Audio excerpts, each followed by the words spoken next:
Muy buenas noches, gente. Gracias por acompañarnos en Salud Diamante. ¿Qué tenemos que tener en cuenta en el cuidado de los niños y los adolescentes? Pero no desde el punto de vista físico. Hoy vamos a hablar del cuidado desde el punto de vista psíquico, del punto de vista intelectual, del punto de vista de lo que ha dejado un poco la secuela de la pandemia, cómo está la sociedad hoy, cómo estamos como sociedad, porque el niño y el adolescente están insertos en una sociedad de la cual todos somos partícipes. Entonces nadie puede sacarse el problema de encima porque hay un problema. Y el problema es que existen muchas pantallas, que existen muchas redes sociales, que ya hoy el pudor no existe prácticamente, y en quienes existe es muy vulnerable. Son muy vulnerables los chicos que sufren por lo que otros se divierten. Vamos a hablar un poquito de lo que está pasando y que quizás muchos saben y muchos no, pero que es un tema muy importante para las escuelas, para los maestros, para los padres, para la sociedad, como es el bullying.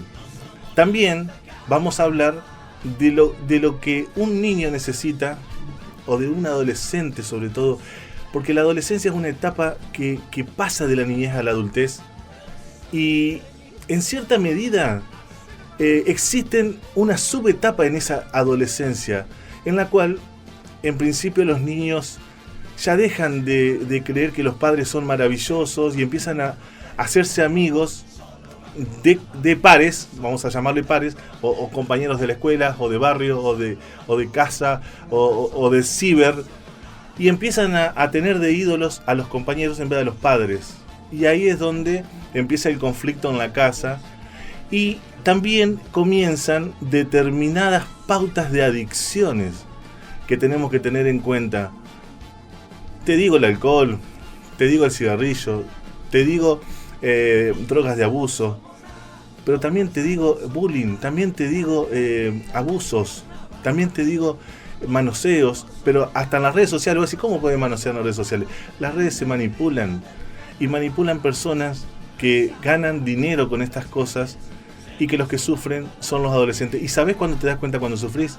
Cuando pasa un hecho lamentable, cuando pasa un hecho que tenemos que todos hablar de lo mismo y decir, bueno, señalar culpable. Acá no hay que señalar culpable. Acá lo que tenés que hacer es hacer una reflexión, hacer una mea culpa, pensar cómo tenemos que pensar como persona, como familia y como sociedad, para que en el desarrollo del niño y del adolescente lleguemos a la adultez más maduramente. Y como siempre en Salud Diamante quiero agradecer a todos los que hacen posible que este programa, que te lleva a vos la promoción de la salud, tratando de hacer prevención de las enfermedades, como es, bueno, en principio la radio, a Diamante FM, el espacio que nos dedica Gino y todo el equipo en Salud Diamante en la 95.7, a Israel, que es el encargado de la parte audiovisual, que sale los lunes a la noche en Canal 2 de Diamante, que también agradecemos, y por supuesto a los auspiciantes, al Instituto Médico Privado de Diamante, a los consultorios médicos privados de Diamante, la Asociación Médica del Departamento, a la Farmacia Cardoso, al Laboratorio de Análisis Bioquímicos y Microbiológicos de Valeria Martínez, y a los consultorios de los doctores Ger, los consultorios de la mujer. Para todos ellos y para vos que estás del otro lado, el agradecimiento enorme. Y en Salud Diamante, en la entrevista del día de hoy, estamos hablando con una psicóloga que es Silvia Arnaiz. Silvia, ¿cómo te va? Buenas tardes. Muy buenas tardes, ¿cómo te va, Cristian? Un saludo para vos, para todos los que nos escuchan. La verdad que muy bien, gracias por la invitación. No, gracias por venir y acceder a enfrentarte a todo esto. Es la primera vez, tal cual, he hablado con Gino, pero solamente por llamadas, así que es un desafío, pero bueno, aquí estamos enfrentando. Bien. Te llamé para hablar porque hay temas muy importantes en que se ha hablado últimamente y que por ahí no se habla. Yo no sé si por miedo, no sé qué pensarás vos, ahora me vas a decir del bullying. ¿Qué pensás? Vamos a empezar hablando de bullying ya de una y después vamos a hablar de otras cositas más. Bien, perfecto. Sí, es un tema actual, la verdad que es un tema actual. Por ahí mucha gente pregunta, ¿siempre existió o es algo que ahora existe? ¿No? ¿Qué es el bullying? Bueno, el bullying tiene que ver con un título, digamos, es lo que nosotros, es un término inglés, acuñado por un psicólogo noruego, es lo que nosotros llamamos acoso escolar, digamos, puntualmente. Bien. Es decir, El acoso siempre existió, no es en el único ámbito que se da en el escolar, pero lo que sí está es, digamos, caracterizado ahora. Entonces se le puso el nombre de bullying y hoy en día se escucha mucho. Bueno, por ejemplo, con lo de la pandemia también se dieron algunos diferentes tipos puntuales como el ciberbullying. Tiene que ver con esto, digamos, con una cuestión específica que tiene todo un engranaje, que tiene diferentes elementos. El bullying trata de 4 elementos puntuales que tienen que estar. Bien. Para que así sea, porque no es lo mismo una cargada que un niño hace al otro, que en nuestra época nos reíamos. Cuando era chico, viste, te cargaban y te decían de todo. Exacto, pero el bullying es una estructura, digamos, como tal. Por eso te digo, cuenta con algunos elementos puntuales que tiene que ver con una persona, digamos, el acosador o el hostigador, tiene que ver con una víctima o el hostigado, tiene que ver con el grupo que sostiene todo esto, digamos, el grupo pasivo que sostiene todo esto. Y el cuarto elemento tiene que ver con que se sostenga en el tiempo. Bien. Una autora que leí hace poquito, ella agrega un quinto elemento y dice que es la sociedad que avala esto. Ahí es un dato fundamental, puntual, y está muy bueno para escucharlo y para poner eje ahí, porque yo creo que como sociedad, cada uno desde su lugar, las diferentes instituciones, como base la familia, obviamente, las instituciones educativas, las instituciones deportivas, estamos ahí. Creo que tenemos que ver mucho con eso y mucho con poder poner el ojo, ¿no? Entonces podemos visibilizar desde este lugar y podemos a lo mejor cortar con un círculo que se está sosteniendo y poder ayudar desde ahí cortar. Okay. Siempre que se habla de bullying, se habla de acciones negativas que se dan hacia una persona, otra persona, que por ahí, o también puede ser a través de un grupo, digamos, no solo tiene que ver con acciones físicas, también pueden ser con hostigaciones verbales, no tiene que ser solo presencial, porque puede ser esto virtual, como hablábamos hace un ratito. Lo que sí se da es que se sostiene en el tiempo, como te decía hoy, digamos, tienen que darse esas cuestiones puntuales. Muchas veces la víctima son personas vulnerables, son personas que al estar sufriendo y al sentirse sufriendo, lo hacen en silencio, por eso no se detecta fácilmente. Este silencio lo genera el miedo, la vergüenza, el miedo al que al hablar sea peor, digamos, la represalia, o la vergüenza de que ¿por qué a mí? Claro. Entonces, por ahí yo digo, ahí es puntual también el lugar de la familia, como para identificar algunos patrones o algunos, digamos, indicios claves que nos pueden ayudar a decir, algo está pasando. No siempre puede ser que sea bullying, porque, digamos, puede haber otras causas, pero digo, algo está pasando, tenemos que verlo como sociedad, cada uno desde su lugar.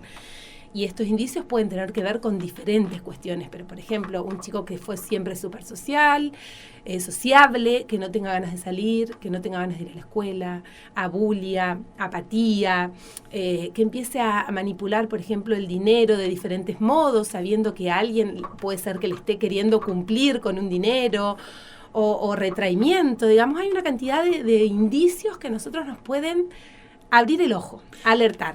Bien, una pregunta que se me viene. ¿Es a los niños y adolescentes que les pasa esto o también le puede pasar a los adultos? No, esto puede pasar, por eso te digo, en diferentes ámbitos, porque hablamos de acoso. El tema es que la palabra bullying refiere al acoso escolar, digamos. Escolar. Después, por ejemplo, está el ciberbullying, es como que después hay diferentes tipos de... ¿no? Sí. Entonces el bullying se hizo muy fuerte en la terminología para lo que es escolar y es uno de los lugares donde últimamente se ha visto mucho y bueno, ha habido digamos muchos episodios por ahí que a nivel país o que los medios han visibilizado y demás y está bueno también visibilizarlo desde este lugar, ¿no? Desde la escucha y desde la palabra. Y por ejemplo vos me estás diciendo que lo vamos a ampliar, ¿no es cierto? Que la familia puede ir detectando en ciertas situaciones como casos de abulia, apatía, decimos, digamos, introversión. Exacto. Y demás. ¿Se puede identificar al agresor también previamente? Es difícil de identificarlo y no siempre es una persona, también puede ser que sea un grupo de personas, digamos. Claro. Por ahí lo que se supone que hay es alguna diferencia, digamos, de fuerzas, digamos, ¿me entendés? En cuanto a que uno se cree más poderoso que otro. Esto tiene que ver con las características y las conductas de cada niño. No es fácil identificarlo, porque tampoco es fácil de identificar el que está sufriendo el bullying, claro. Digamos. Por eso te digo, lo que es como algo silencioso, lo que podemos llegar a ver nosotros son indicios. Me parece clave desde la familia, lo que yo siempre digo es que es imprescindible y es tan necesaria la palabra, poder hablar con nuestros hijos, poder hablar con los estudiantes, tanto desde la escuela, los colegios secundarios pasa lo mismo también, generar momentos, digamos, de escucha hacia los chicos. Entonces, de estos lugares también generar confianza, porque hay chicos que por ahí pueden verbalizarlo y no solamente con la maestra. A lo mejor encuentran en otra persona donde pueden detectar confianza y demás y pueden en ese lugar alojar algo ahí, ¿no? Lo que pasa es que por ahí, en el momento en que vivimos, que los padres trabajan, Exacto. tienen poco tiempo quizás para poder charlar. Y cuando charlan, el chico tiene en ese poco tiempo que tiene, no expresa nada. Exacto. Hace poco vi un dibujito de un dibujito de un niño que decía, que era bien gráfico y decía, papá, por favor, escúchame con los ojos. Claro. Esto de que los adultos a veces está realmente cada uno en su mundo, cada uno en su vida. Bueno, la pandemia misma nos trajo una locura de tiempos y de pasajes, de actividades y de cosas que hoy en día estamos como que volviendo a normalizar o normalizando en la mayoría de los ámbitos que se ha podido. Y la verdad que uno a veces como adulto quiere estar en todos lados, pero tenemos que generar estos momentos de encuentro. Nunca no se darán. En algún momento se deben dar. Uno lo que tiene que buscar es el momento. Esto también tiene que ver con priorizar el tiempo, digamos, no en cuanto a cantidad, sino a calidad, que también se habla así. Poder encontrar algún lugar donde a través de un juego estemos con nuestros hijos, armando un rompecabezas o dibujando, lo que fuese, y generar desde algún lugar esta escucha. Ellos necesitan también transmitirnos cosas y nunca es tarde, digamos, para habilitar esos espacios. Sí, y estás de acuerdo con que el tema de la adolescencia es una etapa muy difícil, en la cual las juntas, vamos a llamarlo así, como se llama, o por lo menos como lo llamaban en mi época, las juntas te llevan a ser lo que sos. Exacto, la adolescencia para mí es una de las etapas, personalmente opino que es una de las etapas que más sufrió, por ejemplo, con todo el proceso de pandemia, porque la adolescencia, como manifestabas vos al principio, es una etapa de duelos, como habla Arminda Verasturi, que es una de las mujeres que más ha teorizado sobre adolescencia, y habla de 3 duelos principales, que tienen que ver el duelo por el cuerpo del niño por el duelo por la identidad de la infancia y por los padres de la infancia, esto que vos decías hoy. Bueno, pensá que a todo esto se le suma todo el duelo respecto a todo lo que fue el proceso pandémico, por ejemplo. Ellos de un día para el otro, los adolescentes salen de su mundo endogámico, digamos, y necesitan salir hacia lo exogámico, a hacer conexión con el afuera, a identificarse entre pares, a estar en contacto con pares justamente y a poder marcar esta distancia con sus padres, digamos, que es súper importante para transitar todos estos duelos. El proceso de la pandemia movilizó todo de tal modo que yo creo que sí, que fue complejo, que es complejo y que las identificaciones han estado por un tiempo como que cambiadas de lugar o cortadas o diferentes, porque siempre siguieron en contacto gracias a las redes y pero desde otro lugar. ¿Qué consecuencias puede traer el bullying? El bullying. Y puede traer muchísimas consecuencias. En la víctima, ¿no? Estamos hablando. La víctima puede traer consecuencias, digamos. La grave ya sabemos cuál es. En cuanto a la retracción, como te decía hoy, digamos, del no querer salir, de la baja autoestima, pierden muchísima autoestima los chicos, que es por ahí lo que hay que trabajar desde psicológicamente, digamos. El no querer el contacto social, el contacto físico con otros niños, la retracción. ¿Y eso es transitorio o puede quedar permanente? Y eso yo creo que tiene que ver con lo que te decía hoy. Cuanto antes lo detectemos, mejor. Por eso debemos estar alertos y debemos como sociedad, digamos, abrir el ojo desde donde se pueda. Yo, por ejemplo, este año he trabajado con escuelas, he estado en contacto con escuelas justamente para esto. En las escuelas existen también las ESI, donde se trabaja muchísimo lo que es buenos tratos, buenos modos. No es solamente cuestiones, digamos, de cuerpo, sino todo lo que tiene que ver. Y desde ahí yo creo que se puede aportar muchísimo también. Sí, sí. También generar talleres donde los chicos los habiliten a ellos poder expresar a través de sus palabras, a través de gráficos, de lo que más les guste, digamos, y porque puede traer consecuencias, sin duda. Son niños que están en procesos, están construcciones subjetivas, digamos, en estos niños, y es terrible, digamos, una marca terrible. Y el tema de la pantalla, porque hoy se llama pantalla, para que la gente entienda, celular, tablets, los medios, sí. todo lo que es la cibermanía. Está empezando cada vez más temprano. Los chicos de un año ya están, vos lo ves. Muy temprano. Muy temprano también tiene que ver con digamos, con la educación y con qué habilitan esos padres. Los padres somos los responsables, digamos, mientras tenemos digamos, el dominio sobre algunas cuestiones que le habilitamos nosotros a nuestros Claro. niños. Porque un niño de 2 años no va a ir solo a agarrar un celular o a aprender una compu. Bueno, hoy en día no Sí, sé, lo hacen. lo hacen, pero veo niños que sí, que tal cual. A mí me preocupa un poco porque veo que está cada día más al alcance de la mano. Claro. Hay niños que vas a un comedor y están comiendo con la pantalla recostada en el vaso, digamos, por ejemplo. Y de ese modo es terrible, se corta lo relacional, el espacio familiar, la conexión con los otros. Hay veces que los niños chicos de 1 año, 2 años que le ponen la pantalla, después les cuesta hablar, digamos, la Exacto. articulación de la palabra porque Sí. solamente escuchan. Sí, porque está comprobado que retrasa, digamos, de acuerdo, obviamente que todo tiene algunos estudios puntuales que no te los podría decir ahora o no lo sabría, pero está comprobado que en algunos casos ha retrasado el lenguaje. Y la pandemia vino a profundizar un poco todo esto, digamos, porque la teníamos a la tecnología y estas cuestiones súper al alcance de la mano, por ahí papás que estaban, digamos, trabajando home office, como se escuchó mucho en pandemia, y los chicos al ver a sus papás todo el tiempo conectados también, por ahí se les habilitó lo mismo que ellos, o no hubo este control en cuanto a horarios a lo mejor. No, y además, así como por ahí en pediatría nosotros a los andadores no los usamos, o sea, tiene sus indicaciones los andadores, pero ¿qué hacen las madres y los padres? Lo colocan para que el nene se quede tranquilo mientras uno cocina. Sí. Imagínate en la pandemia con las pantallas, es Tal más o cual. menos lo mismo. Hoy se le dice el chupete tecnológico. He escuchado esa terminología que me preocupa demasiado porque digo tal cual. Hay papás que para su tranquilidad o un rato de distensión, el chupete tecnológico, ceden el teléfono propio, digamos, porque es así, o bueno, algunos tablets y demás, pero el teléfono propio lo ceden para tener un momento digamos, ¿Recomendás alguna cantidad de tiempo de pantalla? Está estipulado. Yo he leído, digamos, respecto a edades claves, por ejemplo, que no sea más de 2 horas diarias, con intervalos de 10 minutos, por el tema también visual, porque ha afectado muchísimo. Sabemos que la pandemia también ha afectado a la cuestión visual, digamos, en cuanto a lo físico. Bueno, vos lo sabrás mucho más, pero también ha traído, digamos, secuelas en cuanto a lo visual al estar tan expuesto a esto, por ejemplo. Igual que cuestiones de peso, los niños y demás, que tiene que ver con esto, con estar sentado con una pantalla y demás, y han dejado de hacer hasta actividades, el contacto con los otros, el salir, ¿viste? Esto que te digo, estás afuera a lo mejor, pero están con la pantalla. Claro. Y una vez que se abre la pandemia, que uno le da acceso a la salida, ellas están... Exacto. Ya están acostumbrados. Ya se han acostumbrado, tal cual, y buscan eso. Y hoy en día hoy en día también sucede mucho eso, que nos estamos como acostumbrando a reacomodar los tiempos a lo que era antes, digamos. También una de las consultas por ahí puntuales en cuanto a mi área, digamos, tiene que ver también que yo lo hablo mucho con los papás, porque como trabajo con niños es necesario trabajar sí o sí con el contexto, digamos, los padres, incluso a veces los abuelos y demás. El tema de los límites. El tema de los límites es un tema clarísimo también en las infancias, digamos, que también tiene como su mala prensa, porque al hablar de límites uno cree que está hablando de algo negativo.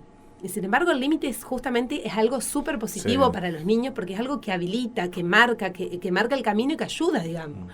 Sí. Y esto creo que es clave también en eso, digamos, una de las cosas clave. Mucho por ahí Pilar Sordo también hablaba de que los padres no quieren que los niños lloren, y el llanto en el niño es súper fundamental y necesario, tal cual.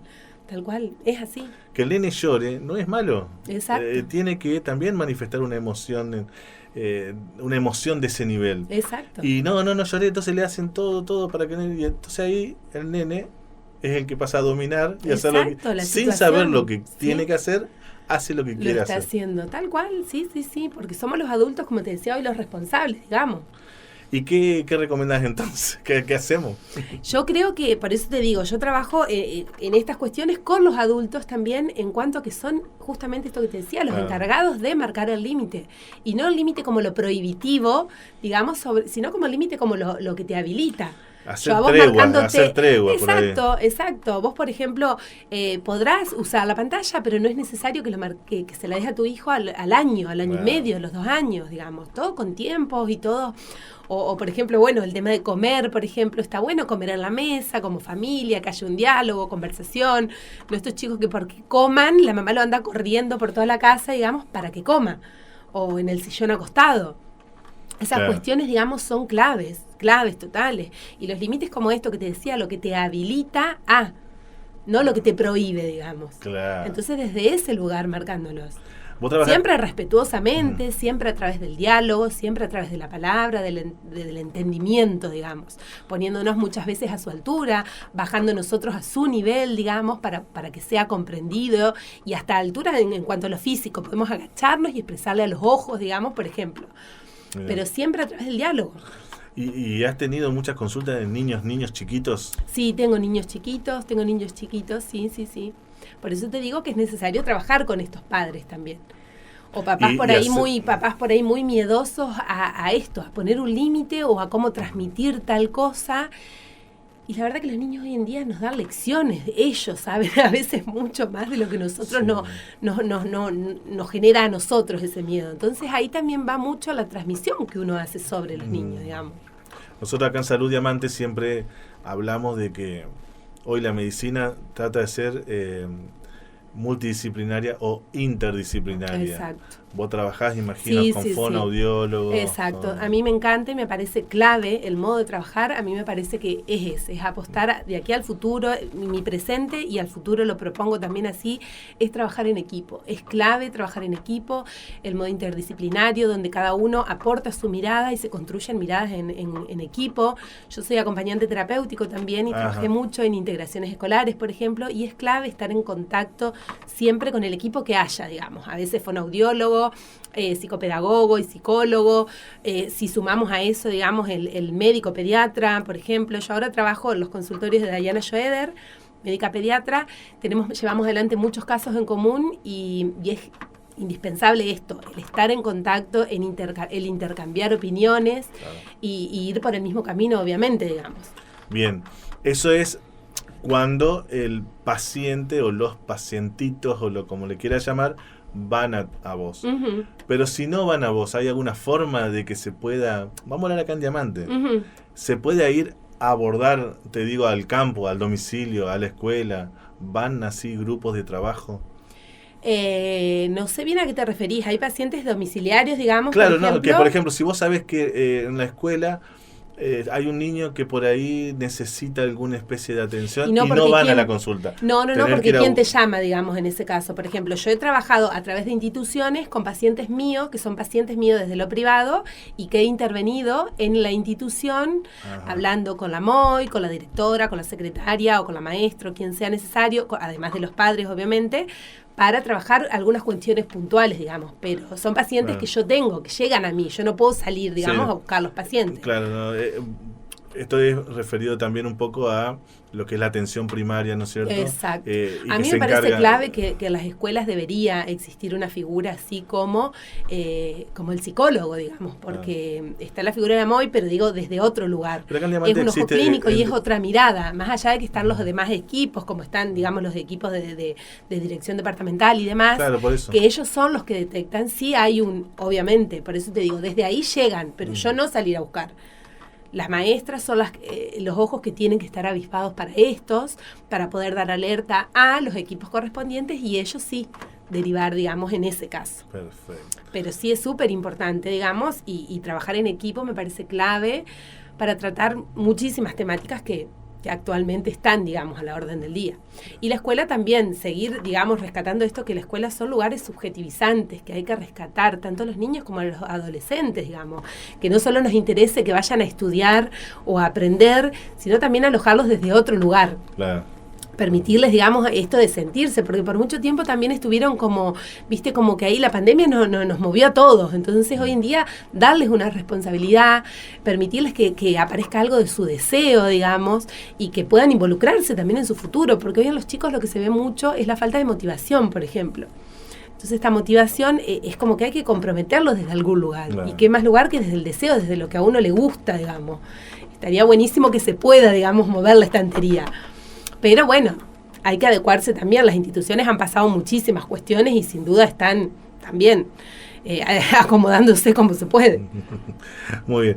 Estamos hablando con Silvia Arnaiz, quien es psicóloga y acompañante terapéutico en nuestra ciudad y nos está dando una lección de cómo estamos viendo en la sociedad a los niños y a los adolescentes. Seguimos en Salud Diamante. Te esperamos todos los jueves a las 20 horas en Salud Diamante. Y continuamos hablando en Salud Diamante con Silvia Arnaiz, quien es psicóloga y acompañante terapéutico acá en nuestra ciudad. Ella, como dijo hoy, trabaja en Calle Colón. En Calle Colón, 164, los consultorios de la doctora Joeder. Y Y también te- mi consultorio particular. Y te dedicas a hacer más adolescentes. Niños y adolescentes, sí, me estoy especializando en eso. Y- Hay cursos y charlas muy lindas también que post pandemia nos han movido a todos. ¿Y qué es el motivo de consulta más frecuente que tenés en los consultorios? Bueno, como te decía hoy, por ejemplo, el tema límites y estas cuestiones que los papás a veces son los que por ahí no saben cómo y traen a sus niños a consulta respecto a esto, es uno de los temas. También, bueno, el tema de los duelos ha sido un tema también a trabajar. Duelos que tienen que ver con duelos físicos, digamos, que han sucedido por parientes cercanos, por ejemplo, durante el proceso pandémico, o duelos con respecto a lo que nos pasó, porque el duelo no tiene que ver con presencias y ausencias, digamos, no Exacto. desde lo físico, sino desde entidades o demás. También eso hemos trabajado bastante en niños. ¿Depresión?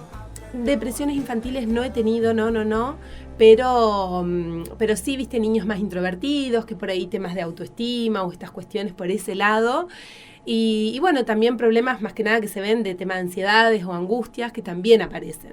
Digamos, trabajo, por eso te digo, con Dayana hace toda la parte ¿Y física. cómo se manifiesta la ansiedad en los niños? Por ejemplo, los niños, actualmente hay muchos niños que manifiestan algunas causas, digamos, orgánicas, como por ejemplo muchos dolores de panza, cuestiones bien ahí intestinales, creo que es uno de los puntos claves, digamos, y una vez que se detecta todas las cuestiones, digamos, orgánicas que no están comprometidas ni nada, vemos de ir por otro lado.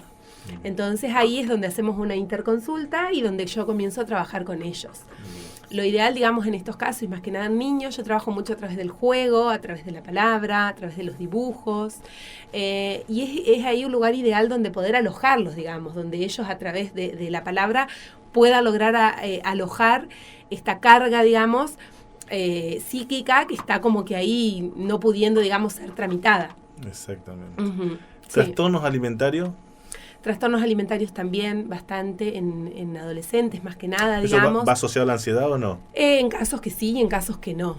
Sí, actualmente no estoy con eso, pero sí he tenido, la verdad que sí que he tenido. Más que nada en adolescencia, por ahí es donde justamente hablábamos de esto, de los cambios y todos estos despertares, que por ahí es donde surgen. Claro, porque viste que en la adolescencia el tema de la imagen, Exacto. el tema de la anorexia... Exacto, las autolesiones, todas estas cuestiones van bien para ¿Se ven acá en Diamante eso? Sí, también. Es más o menos es el orden de las consultas, digamos, que hay. Y eso se trabaja también multidisciplinariamente. Sí, trabajamos multidisciplinariamente, Con por eso te nutricionistas. digo, con nutricionista, también está la nutricionista en el centro, y se aborda desde todos esos aspectos, digamos, y entre la comunicación entre nosotras, obviamente. También es ideal trabajar esto como casi todas las temáticas, digamos, como lo es el bullying también, entre el grupo de pares, digamos, está bueno trabajarlo. Por eso le digo que las instituciones son claves para esto. Tal cual. Porque más allá de que hay muchos niños que llegan a consulta y que siempre felicito a esos padres por estar, por acompañar y por sostener un tratamiento, porque también es importante sostener los tratamientos, pero también es súper importante trabajar en el grupo de pares, digamos, para no marcar, digamos, esto de victimizar a una persona o señalar a una persona y trabajar con todo el grupo. Por eso yo también celebro mucho las charlas estas que están preparando y que van hacia los colegios, escuelas primarias y secundarias, donde se tratan temáticas actuales y todas estas temáticas entran dentro de estas temáticas actuales. Tal cual. ¿Adicciones? Adicciones, yo todavía no he trabajado desde lo particular, pero sí he estudiado y he visto y sí. ¿Acá en Diamante? No, a nivel general digo. Claro, viste que el consumo de alcohol por ahí, Sí, las edades cada vez más bajas, Exacto. y por ahí también predispone a ciertas lesiones, accidentes. Sí, tal cual. A mí te digo, desde lo particular hasta el momento no me ha tocado, pero sí he escuchado muchísimo y he estado, digamos, en cursos y charlas y especializaciones que tienen que ver con esto que decís vos. ¿Y trabajás con chicos con capacidades diferentes? Sí, también. También trabajo con chicos con capacidades diferentes, también apuesto muchísimo a que la inclusión sea un cartel que en algún momento se pueda sacar, digamos, y que esto de escuelas inclusivas se convierta en escuelas, digamos, que logren alojar a personas diferentes o a seres con diferentes capacidades, digamos. Que Claro. también estaría buenísimo que así sea. Pero he trabajado como acompañante terapéutico, he trabajado muchísimo en integración escolar, es uno de los ámbitos que me gusta trabajar. ¿A qué se dedica el acompañante terapéutico en sí? El acompañante terapéutico es una especialización, digamos, hoy ya es una carrera universitaria. En el momento que yo la hice era como un intermedio entre psicología, digamos, tenía que tener los 3 años de psicología para poder hacerla. Es una tecnicatura y tenemos, digamos, un campo de trabajo amplio, porque se puede trabajar en todo lo que tiene que ver con salud. Ujú. Digamos, a mí me gusta la parte de integración escolar, que es lo que he hecho siempre, pero también se trabaja, es súper amplia, también se puede trabajar mucho en externaciones, justamente con la nueva ley de salud mental, digamos, Claro. que se abrió mucho el tema de externaciones y demás, fue un campo importante de trabajo, y también con diferentes, digamos, personas que tienen algunas cuestiones comprometidas, digamos, ya sea de marcha autónoma o de diferentes patologías, y es amplia en rama de edades y demás también. Ah, bien. Súper, súper. Bien. ¿Y acompañás a los padres de los chicos en la evolución de la terapéutica de los chicos? Exacto, pero el trabajo es puntual con el paciente, digamos. Claro. El trabajo Sí. es puntual con el paciente, en ese caso. Y lo que hace el acompañante terapéutico puntualmente es estar en contacto con esto que hablábamos hoy del equipo, digamos. El acompañante no puede actuar solo, digamos, como el psicólogo que sí trabaja de modo independiente, pero el acompañante necesita ser, digamos, abocado por un psicólogo, un psiquiatra o quien lo solicite en ese momento. ¿Y has tenido casos de consulta de chicos que no tienen un problema, pero que los padres ven como problema? Sí, también. Porque eso es muy importante también. Sí, también El es muy niño, importante. el niño es un niño que está explorando, Sí, crece. tal cual, y hay que darle sus tiempos, y por ahí eso es algo que yo lo marco muchísimo a los papás. Los papás transmiten muchas de sus cuestiones, digamos, ahí. Entonces, tal cual, y lo he trabajado, y por eso también es bueno saber hasta dónde un tratamiento es necesario, sostenerlo en el tiempo, y hasta dónde está bueno decir, listo, él necesita seguir transitando, digamos, su diaria y su tiempo. Procesos subjetivos de cada uno, porque sabemos que cada tratamiento es súper particular, ya que todos somos sujetos diferentes y procesamos todo de modo diferente. Y al revés, que el niño tenga una patología, vamos a llamar, o que tenga una alteración, Ujú. y los padres no se den cuenta, y cuando vos se los abordás, lo nieguen. No, eso no me ha tocado. Los padres, Ujú. si lo llevan, Siempre es que porque llega, piensan claro, que siempre que han llevado a esos niños a consulta es porque o ellos piensan que hay algo ahí, No, porque por y ahí lo simplemente mandó, claro. es tranquilizador escuchar también del otro lado, digamos, una respuesta tuya al decirle, mirá, es un proceso súper normal el que está atravesando, digamos, y tranquilizar desde ese lugar, sí me ha tocado. Ah, bien. Sí, y padres, te digo, muy comprometidos, que yo hoy felicito, que gracias a Dios, digamos, se ha corrido un poco esto del mito de ir al psicólogo, Sí. y cada vez hay más papás presentes y que te digo, y que sostienen un tratamiento. Porque no es solo ir a consulta, sino después sostenerlo en el tiempo, también es importante. Claro. ¿Y cuánto tiempo más o menos de terapia llevan? No, y eso te digo, es súper particular y subjetivo. A lo mejor uno no necesita, digamos, que sea algo periódico, sino que puede ser algo más alternado, o a lo mejor son procesos cortos o largos, eso depende de cada proceso particular. Perfecto. Bien, Silvia, la Bueno, verdad, Cristian. interesante la charla. Se nos acaba el tiempo, la verdad. Yo Volveremos. Seguiría hablando, pero antes de terminar, Sí. hacer una reflexión, digamos, una recomendación a la sociedad Ujú. o a los padres acerca de la salud mental de los niños y adolescentes. Exacto. Eso, la verdad que me encanta tu programa, me parece súper importante que se entienda esto de que el concepto de salud, así como lo plantea la OMS, es un concepto amplio que no tiene que ver solo con la salud física, sino que tiene que ver con lo biopsicosocial, digamos, Tal cual. y que le demos importancia a cada uno de estos aspectos es súper importante. Que a veces esto que decía hoy, desde el hogar se puede escuchar, habilitar canales de escucha, de presencia, de estar, de buscar momentos y demás, pero también saber de las limitaciones de uno como papá o como docente o lo que fuese, y desde ese lugar, digamos, poder pedir ayuda y poder llegar a donde se necesite, digamos. Es decir, en el caso que creamos necesario, consultar y no quedarnos con eso, dando importancia tanto a los aspectos físicos como a los emocionales también, digamos. Bien. Una genia. Bueno, Cristian, Gracias un por- gusto, la verdad. Gracias por venir. Bueno, gracias a vos.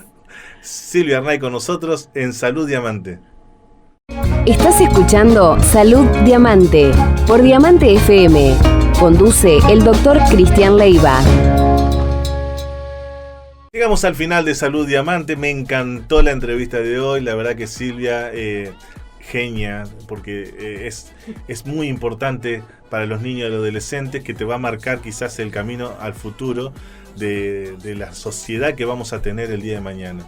Así que te espero la semana que viene, cuando digamos de nuevo Salud Diamante acá en la 95.7 y en el canal 2 los lunes a la noche. Un abrazo y sean felices. Salud Diamante. Entrevistas, análisis, preguntas frecuentes y todo lo referido a la salud local y regional.